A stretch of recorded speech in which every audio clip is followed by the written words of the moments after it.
Hi folks, I'm Chelsea Hanoun. I'm the Exchange and Study Abroad Coordinator for Acadia University. So if you are interested to go on exchange, or perhaps you're representing a department today and you have students that are interested, please send them my way. I'm happy to chat them through the process of exchange.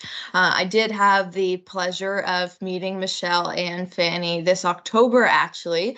I was in Europe for a conference, and I actually got to go to Sweden and visit the university, and both of these lovely folks toured me around the campus and the town as well. So I'm so excited to connect with them again virtually and have you learn from them.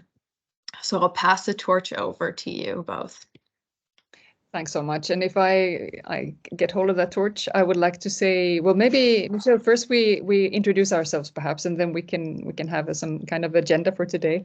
My name is Fanni Faegersten. I am the one of the international coordinators here in Lund for incoming and outgoing exchange students. So when you come to Lund, if your students come to Lund, you will meet me, and you will meet my colleagues, and we will take good care of you.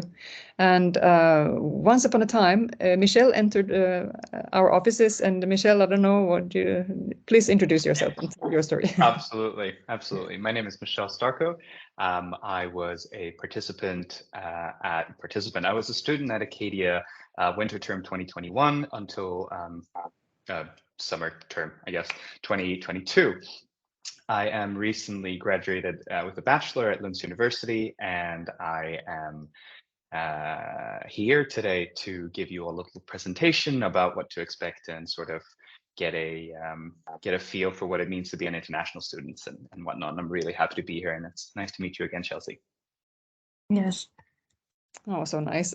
So good that Michel is joining us, because it's true that I, as a coordinator, and you can see my gray hair, I've been working with this for a long but it's true that Michel, he knows the truth. He knows what it's like to study in Lund. He knows what it's like to study at Acadia. So he's the perfect bridge in this sense.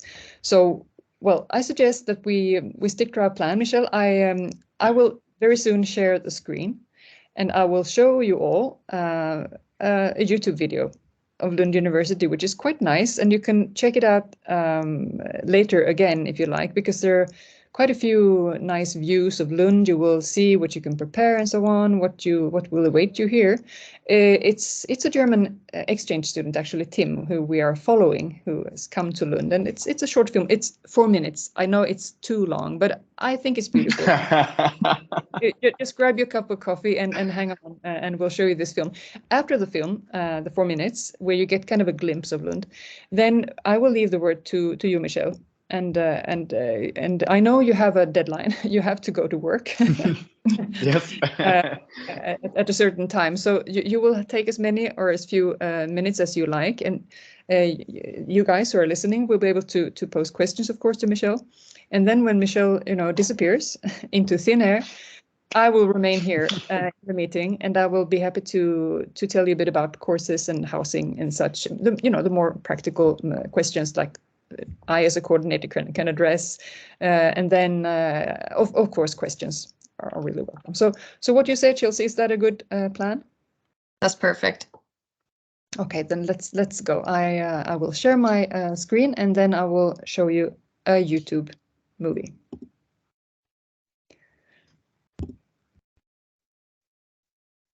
I'll also put an anonymous question link in the chat. If you're feeling a little shy, you can drop your questions in there to be anonymous. That's a very good point, actually. Don't be shy, but if you're shy, and you don't have to be shy, you can just you can drop anything there. And I will also, whilst Michel is speaking, and maybe Chelsea, you will also be able to assist. We can also help each other to keep track of questions coming in. Yes. Okay, so let's go. Let's see what I will do. Exklusivt för Black Week. Upp till 20%. Sorry about this. This is Sweden. Why did I We don't. When I first considered Sweden, I merely thought of a country with a great standard of living, gender equality, and a high level of education. But having lived here for a year now, I realized that Sweden is much more familiar to me than I thought. From the IKEA table that I struggle to put together, to the Skype app that allows me to communicate daily with my family and friends, and to Spotify that I constantly use to listen to music, Sweden has already become a part of my everyday life, without me even realizing it. In fact, many life-changing inventions started right here, in Lund. And here I am, in the talent hotspot of Sweden, feeling inspired and ready to contribute to the world with the skills and knowledge I've gained. But there are other reasons for me being here too. Sweden, and in particular Lund, is such a comfortable place to study, full of international students coming from different parts all over the world. I've learned so much more about new perspectives and cultures. And with English being so widely spoken, settling in couldn't have been easier for me. Lund University offers various programs taught in English, ranging from economics to the social sciences, natural sciences, then to law. And the campuses hosting these courses are all located within a short walk away from the town centre, enabling me to make friends from various fields easily. But there's more to learning in Lund than just reading books, with practical teaching also being equally incorporated into the courses, coupled with field trips and role-play debates that put a heavy emphasis on group work. Studying in Lund is not merely a task, but an experience that keeps me engaged, active and critical. My study progress is evaluated on a wide range of skills, not just the capacity to memorise. And with only 1 to 2 courses allowed at a time, my work-life balance here is highly respected. The professors here are great too, providing me with both support and knowledge. They've become more than just teachers, they're like friends, who I can address informally by their first names and engage in thoughtful discussion without fear of any hierarchical gap. And life outside of the classroom has been nothing short of extraordinary. After a tough day of studying, I can relax and unwind with friends at one of the cozy cafes in town. When it's warm and sunny outside, nothing is better than a game of sport or a picnic in the botanical gardens. But when the sun goes down, there is still plenty to do, with a number of social activities arranged every week, all of which are organised by the students.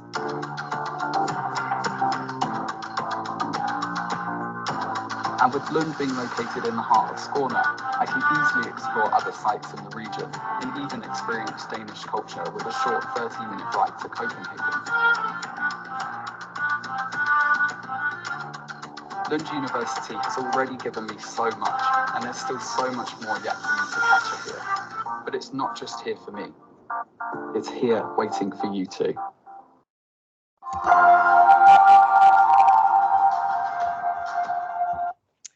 Great, excellent. So I hope you saw and heard something of all that, and I will now stop sharing. And this is a film that you can find easily on YouTube. I can put the link in the or actually what you can Google on YouTube in the whatever you call it, chat. So that was it for me from now. Michel, please go ahead if you like. Absolutely, I'd love to. So yeah, I figured I'll just start in one end as I usually do, and I usually end up in another. I feel that the YouTube video was very instructive. I think that it highlighted some of the best parts. And being a Swedish individual studying at Lund, I also have some further insights into sort of what you can expect and sort of what things also look like.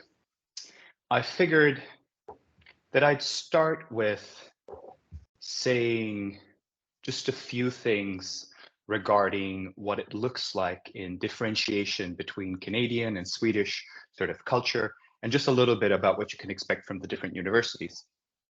So having attended Acadia and having come to Canada, you're immediately greeted by the North American culture, of sort of interaction, let's put it like that.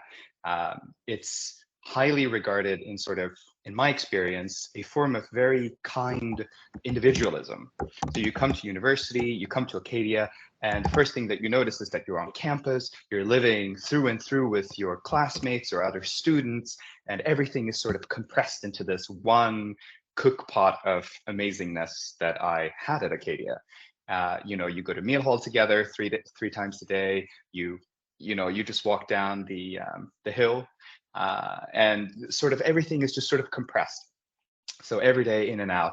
This is that's the cooking pot of what I experienced Acadia to be. And when you contrast that to Lund or to Sweden, where life here is more spread out. So in comparison, when you live at Acadia, you're on campus.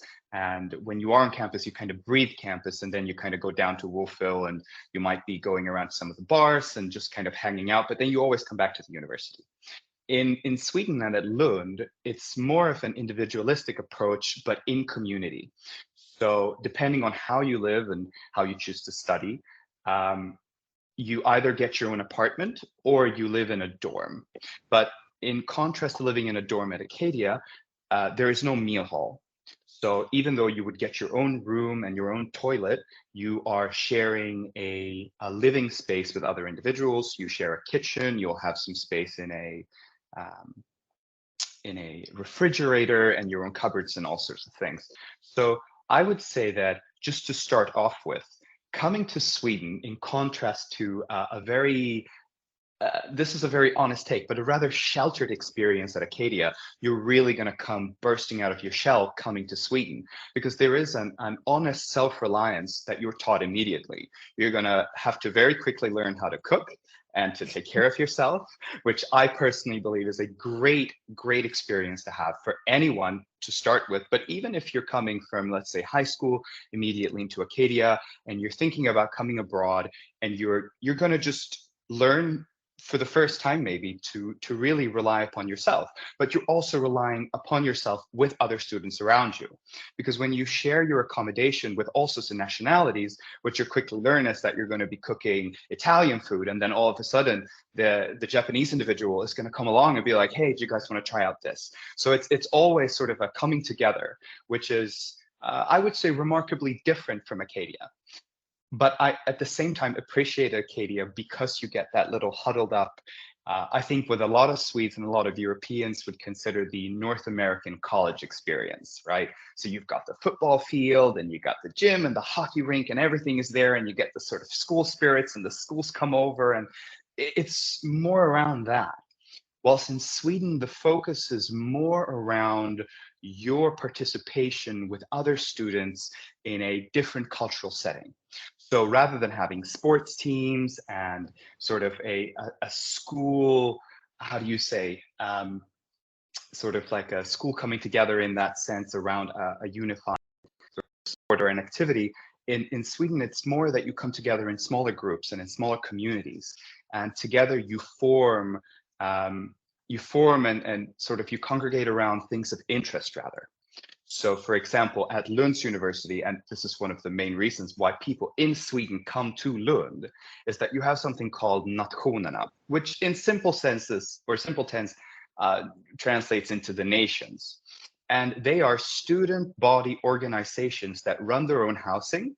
And depending on which nation you go to, they have their own flair. So when I studied at Lund, I spent a fair bit of time at Sydskånska nation, which is primarily focused on music and sort of late night events and dancing. And so you have all of these different nations. So what you do is when you come to Lund, you join the sort of umbrella organization that cares for all of the other nations, and you get a special card. And when you have this card, you can enter all of the other nations, and they have things going on every day, almost 24 hours a day. You can help out cooking, you can help out at the parties. A big part of it is everything is that you do is voluntarily, but you get to participate in everything for free. So usually you'll be joining up for, let's say, a night in the bar. And as a result, you're invited into these long sitting dinners, which is sort of a long-standing culture at Lund University, and some of the ones that I love. You get to dress up. It's almost like once a month, sometimes once every second week. And it's like you go and help out, and then you're invited to all of these amazing parties, and it's loads of fun with everything you can imagine what happens, after 7 o'clock in the evening, essentially. And so it's a really, really cool experience. And there's always things to do. So when you put it into contrast, at Acadia, you had all of the student organizations going on, but because of the limitedness, I would say, of the college experience, which isn't unique to Acadia per se, it's just that the experience that you have of Acadia is a very North American traditional college experience. And in Sweden at Lund, you have a very a broad experience, both as you get to be as an individual in the larger part of society and a larger part of the university, but you're also participating in more, in lack of better words, a very adult experience where people range in ages from anywhere between 18, 19, all the way up till, sometimes I've had people in my courses being all the way up to 50. But most of the people who organize in the student unions and sort of come together in the partying is somewhere between 18 and 30, I would say. So I started Lund when I was 24, and I'm 29 now. So I had the fortunate experience of being at Acadia at 27, which was a stark contrast to maybe what a lot of other people around me were, but was equally fun. So that's just like a little bit about the student sort of life. It's vibrant. And because you're not living on a campus, you're in a city, and this city has opportunities.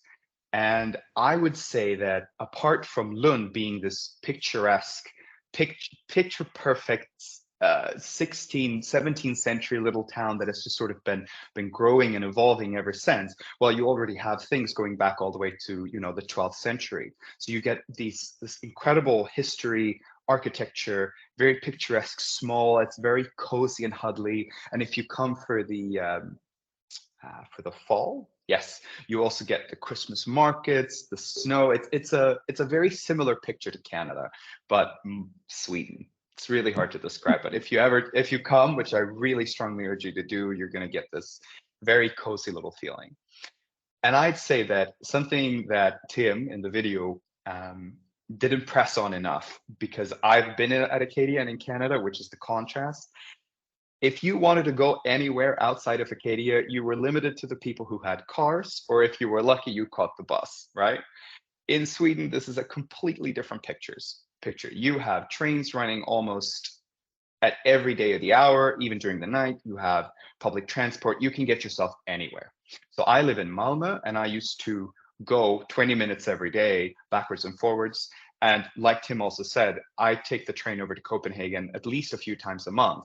And you have the opportunity of like a city like Toronto or Montreal right at your back door. So if you ever feel tired of the immensely beautiful and intense experience of what it means to live and be a student at Lund University, you can also go and explore and just sort of see everything. And this is something that I really want to press on, because it's such a you just really get to go out. So shifting from sort of that experience of just being a student here, just to go over to what it means to be sort of an academic student at Lund University. And it's actually the reason why I chose to study at Lund. I said to myself that when I started studying, I wanted the best education that I could get. And so Lund was there. And I don't say this just as this is the best education that I can have. It's literally among the top 100 universities in the world. So you have world-class academic education. And I cannot stress that enough. My teachers that I've had during my education are some of the most renowned individuals literally on the planet at the moment. I've had people who have been part of the Swedish academia who nominates for the Nobel Prize as my teachers. I've had people who are at the topmost of their fields in religion. I've had people who are beyond the expectation that I would imagine that I would have of a teacher, who have been trained and a part of religious anthropology, who, were out in the field and being a part of secret societies and sort of teaching from the inside. It's been incredible.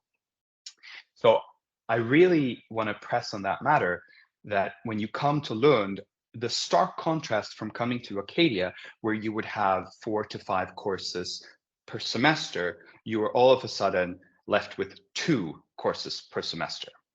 The workload is different, and it is also more centered around your own self-reliance on your studies.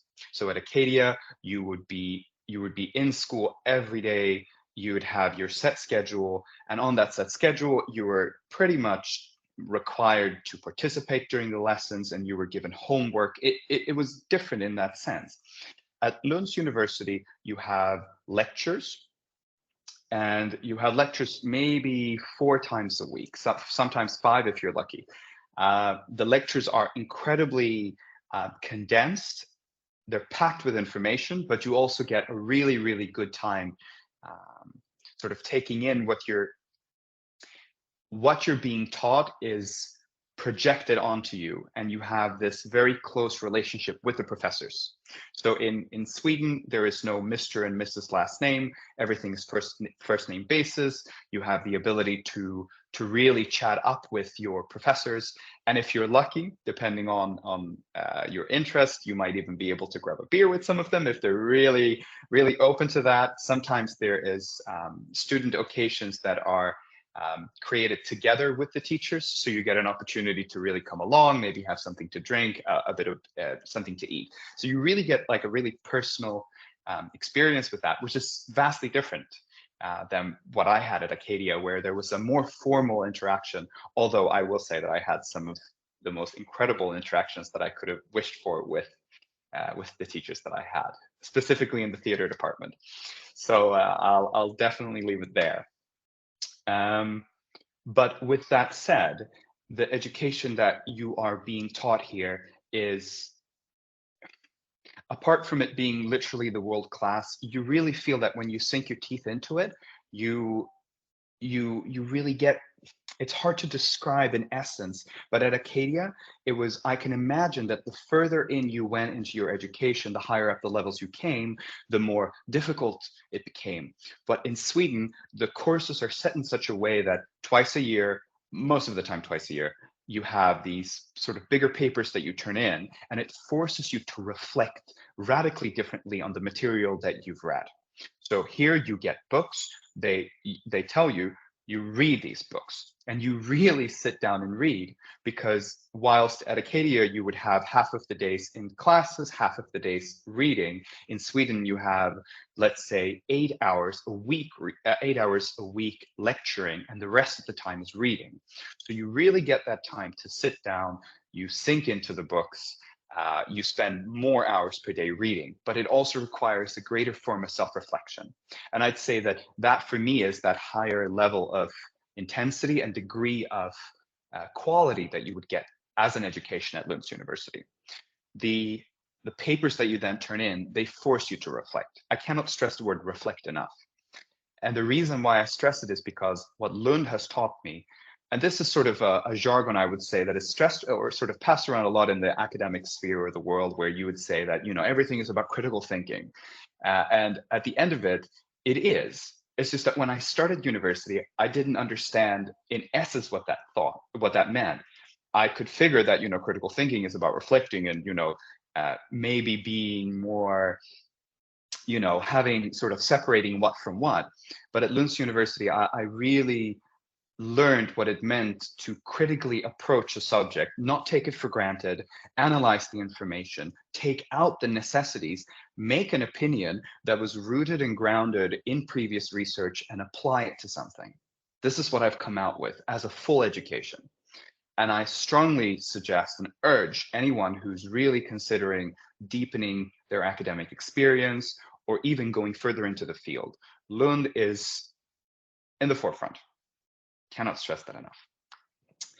So I would say that coming here, in contrast to Canada, as a Canadian coming here, I would say that you're getting the full package of not just going abroad and being in Europe and doing all of the fun stuff, because even though Lund does demand a fair bit out of you, there is loads of free time. you set your schedule differently. You know, there were days where I would say that, you know, no, now my brain is full, can't do this anymore.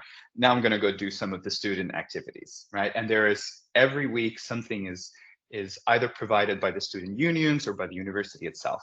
So you're never going to have a dull moment from morning till night, essentially. But at the same time, coming to Sweden, where there is a larger dependency on your self-reliance. So you get to be an adult. You don't get to be a grown person at university in sort of this, I go to meal hall and then I go to my classes and I go to meal hall and then classes and then maybe go to the gym. You really get to just be a person. You get to go out and do your own shopping. You get to think what you want to eat. You get to think about what you want to do for the day or not. So I'd really say that this is an opportunity for you to both explore and to grow at definitely the best university in Sweden, which it is top ranked. So you can find it better. Yeah, and also the subjects that are being taught here, I've participated just briefly in one of the special courses that are taught for the international students. As far as I'm aware, there is this special section for the international students, which is predominantly in English. There is also some of the courses that you can take that are for everybody else, but they are mostly taught in Swedish. But I would say that almost all of the literature, no matter where you go, is in English. And as Tim stressed quite well, in Sweden, everybody speaks English. It's perfect. So you won't really have to think about that culture clash in that same sense, but you will have a cultural clash. In Canada, things works differently than it do from Sweden.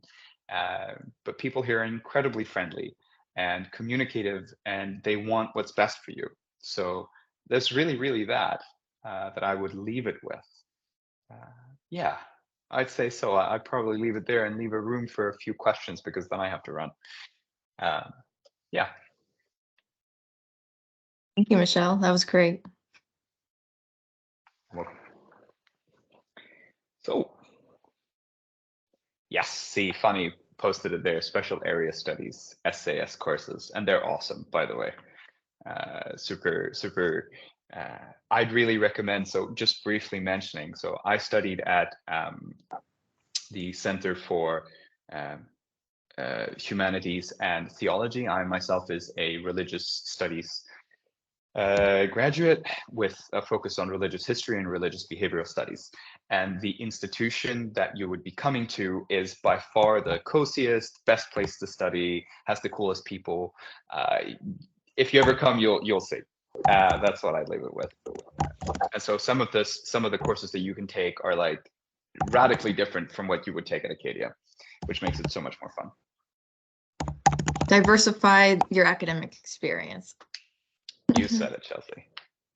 I don't see any questions coming in right now, but Michel, would you be willing to connect via email with some students if they reach out? Absolutely. You're very welcome to write to me. The only thing is that I'm going to leave you with my personal email address because my Acadia one, which still works lovely enough, it does not forward emails. I've had that issue from the start. So I'll leave it with you and then we can sort of take it from there. I can even post it in my chat if you would like that. Sure. Ooh, where are you? There we are. And I would like to note that Fanny gave us the most wonderful tour of Lund when I was there. And even Michel was like, wow, I didn't even know that. Yes. Yes. So make an effort, Isla, to reach out to Fanny and Michel when you're in Lund. For sure. And I cannot stress enough. I know that I'm going to leave from seeing that there are no questions, but even for the recording, the student life in Lund being radically different from Acadia is that the nation's sort of system is why a lot of people, apart from the education, come to Lund. You become a part of a small family, you get to come together and you face challenges together and you work together and then you have so much fun together. Cannot stress that enough. Thanks so much, Michel, for sharing. It's worth so much to, as we said before, you're the unique person in this sense. You have both Lund and Acadia experience. Yes. So that's perfect. Thanks so much for Thank sharing. you for having me. Yes, thank you. I'm sure we'll be in touch soon again. I'm confident. And also, Chelsea, for you, you can reach out if you have any questions. Be happy to answer anything. I will definitely do that. Wonderful. All right. So I have to run to work. I will see See you you. another time. Good luck, everyone. Hey. Thank you. So I'm just really happy that Michel could join us. And in the meantime, as you've seen, maybe I've had the time to first check Isla. I checked your your application for courses just to see a little bit what you're interested in studying. And I hope we can accommodate as much as possible of the choices you have made for the spring. And you're super welcome to Lund, especially you, but all the others who are in this meeting and listening afterwards. And then, as you saw, maybe I entered a few links, web links in the chat. So first the YouTube film, if you want to check it out again, and then our course webpage at the HT Faculties. HT stands for Humanities and Theology. So it's Theology and Religious Studies, not confessional theology, but religious studies. So that's also where Michel comes from academically.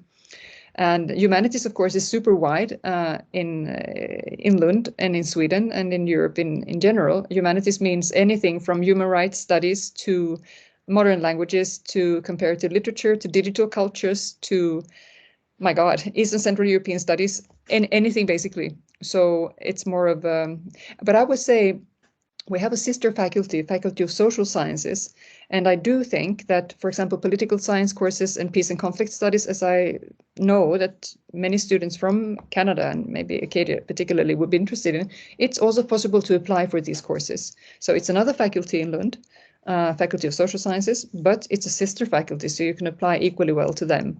Also to mention the Faculty of, the School of Economics, you can also apply up to 2 courses, that is 50% of your studies at one semester. You can also apply at the School of Economics here in Lund. And they are a certified really good School of Economics. So if you have any kind of marketing or management wishes, then it could become true in Lund as well. I also added the Special Area Studies courses web page, and there you can also access the schedules for both autumn 23 and spring 24, just to have a look. I mean, then that will be most likely the same thing autumn 24 as it is for autumn 23 and so on. So the Special Area Studies courses, they are well tailored towards international students, but Swedish students study them as well. So it's a great mixture. I took one of these courses recently myself, actually, Critical Animal Studies. SASH 68. Wow, it was great. It was it's 7.5 ECTS credits, so it's quarter of a semester in terms of academic credits. And we were a class, great lectures. We were a class with people from, Asia, North America, South America, Europe, and well, basically Oceania, as you can hear, all over the world. And we were discussing, like critical animal studies, animals in literature and culture, and the relationship between man and other species. And well, I became vegan in the same process. I don't know. So it's just, really great courses. There are no prerequisites, but there's a really wide range of these courses. So they are tailor-made, as you can hear, for incoming exchange students, but also open to regular students. And then my last link that I posted is the housing in Lund. So this LU, Lund University Accommodation Office website, where you can, a little bit further down on that webpage, you can also find videos where you can walk around in dormitories in Lund. Most often, as Michel said, you live in a corridor. That's what you will find that it's quite a good place to live. That is, you have your own room and your own bathroom, but you share the kitchen, as Michel was talking about, together with a group of other students, maybe 10 people. And then that's your family during that semester, if you feel at home. Otherwise, you change family to another housing. But that's basically how it works. And you can also rent an apartment of your own, of course. Many Swedish students do that. Michel lives in Malmö, for example, in an apartment of his own, and commutes to Lund. So you can do whatever you like. But in terms of having, you can also, at the webpage, you can see prices and stuff. And I know it's pricey in Europe. I think it's pricey in Canada as well. I'm just sorry that young people have to pay so much for, education and housing and everything. And I hate that. I wish it would be much more available to anyone. But in Sweden, we have the system of student loans. So basically anyone can study in Sweden. And I hope it's the same in Canada. I don't think it's the same in North America and in the United States. But anyway, so, and this is on record. My God, help. What did I say? So any questions to me at all? I know maybe soon the meeting will end. So Chelsea, either you or anyone else are super free to ask me. I will stop talking. Isla is writing. Yeah, I know Isla and I were talking about housing quite a lot as she's now accepted to London, has been applying for the housing through that and sorry, the nations. I'm sorry, I pronounced your name in the wrong way. Isla, I'm sorry. Isla, of course. So, sorry, all right. I was going to type, but maybe I'll just talk. It's a good idea. It's taking too long. But I noticed I did already apply for housing through the LU accommodations, and I noticed that it said that it's a good idea to look at things outside of that because you might not get it. How much should I be pressing outside sources? Like how much outside accommodation should I be looking for? Like how important is that, do you think? I will right now the place you should look for housing outside. It's the Bopoolen. That's the only place you need to look at because I mean, I'm quite certain that you will find a housing through the LU accommodation office. It's just that they keep saying this because they don't want people, they cannot guarantee, and then they don't want to say it. So in the spring, it's always easier to find housing in Lund, and I'm quite sure you will receive an offer. You will. It's just that if you keep an eye on the Bopoolen, and you will find their contact information at the LU accommodation office website, then because Bopoolen is a place that is like organized by the LU accommodation office, but it's anywhere in Lund. People from all over the city can enter and offers of housing in. So it can be at home, it could be at an elderly lady's, my house. No, it can be at someone's house. It could be, living in the basement of someone, just to get young people going during the first weeks when they come to Lund. But usually you don't have to do that. You will receive an offer well in advance. It's just that the LU accommodation office can't say now, we guarantee you an offer. That's why they keep telling you all this, look for yourself. I don't think you need to worry at all. Check out Bopoolen and be happy. Perfect. Thank you so much. No worries.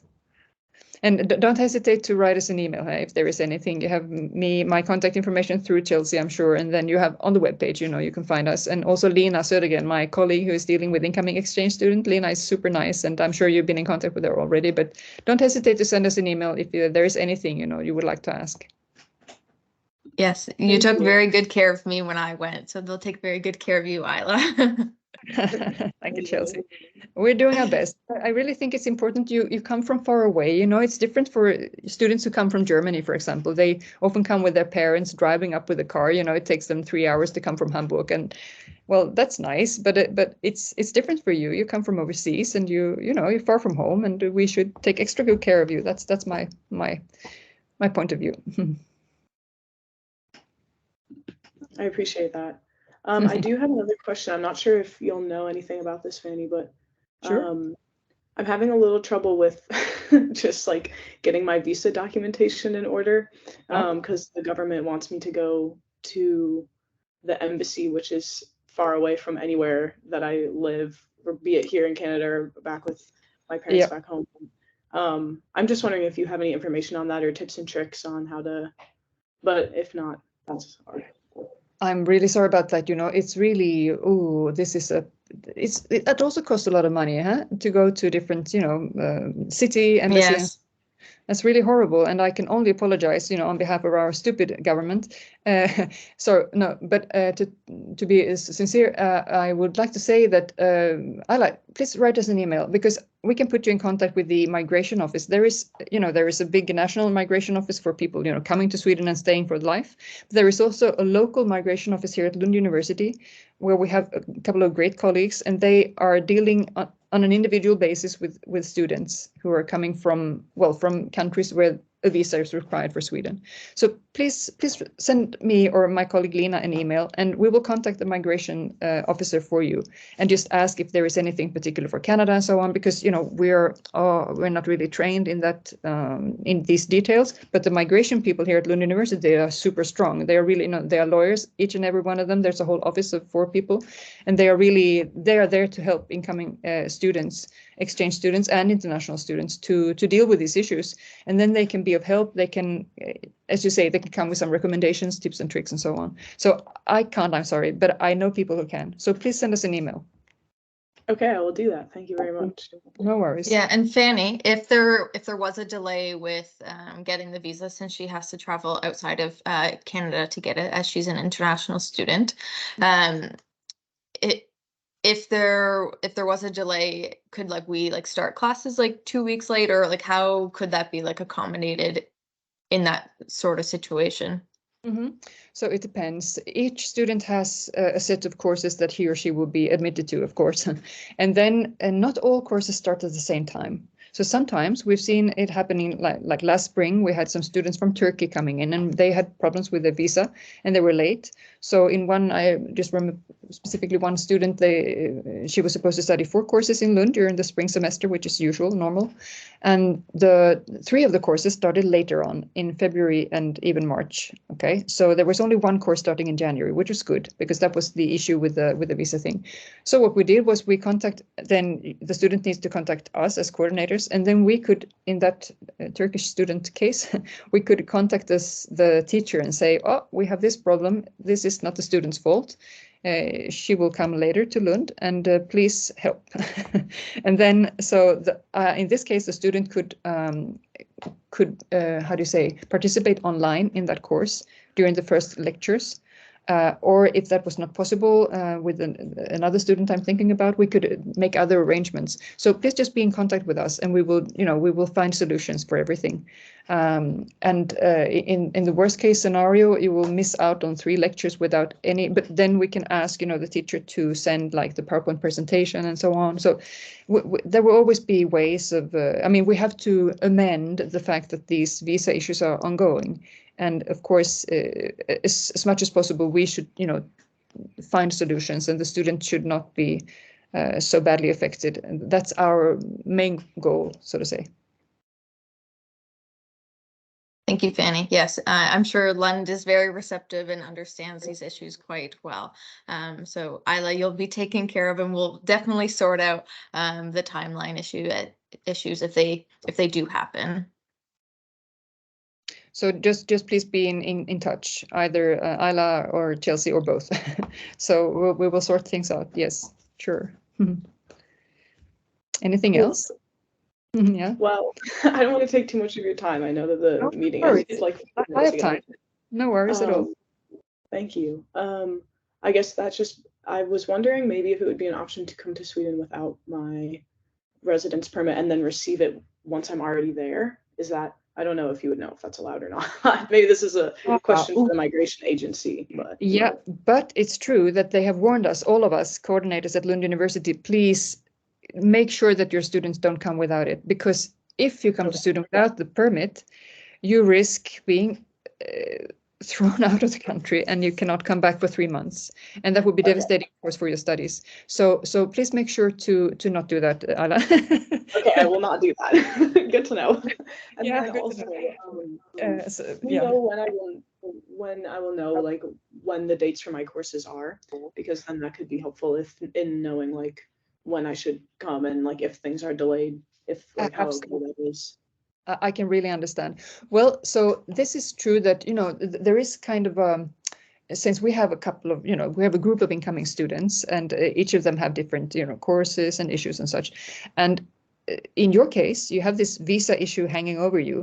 That's why you should send us an email again saying that, Fanni, Lina, what the heck is happening with my courses? Because it's true that, if we follow the normal pace, it will take a while, because we, as an international office, we are faculty level, but then there are departments under us, like 8 or 9 departments that we cater for students incoming and outgoing. And we need to have contact with these study advisors and these course program coordinators and so on. So for each student who has a request for courses, we need to ask the departments and they have to answer us. But if there is a student who has, a pressing issue like you have with your visa, then we can, we can send a whip over to that department and say, for God's sake, you have to send us an answer. Tomorrow, today, so we can speed up the process in those situations where there is a need for it. So again, I would say send us an email. That's the solution to everything. You can send us an email, and we can then ask. We can actually make a phone call. I can go and knock on the door to that particular study advisor and say, can Isla Parker study this course or not? Can I have an answer? And then we can, as I said, we can speed up the process, because if we just let it go, the administrative usual way, you will have an answer, of course, by late November. But I mean, maybe you need it before. So yeah, send us an email, and we will do as best as we can to receive an answer for you. Awesome. Thank you so much. I really appreciate all the help. No worries, no worries. I mean, particularly this visa thing. I mean, so that's why we try to take extra care of, as I said before, students from overseas, because oh yes, there is a student leaving. No worries, thank you. And so yeah, that's why we're a bit extra attentive towards you, particularly. That's really what we need to focus on, basically. So no worries. So yes, anything else?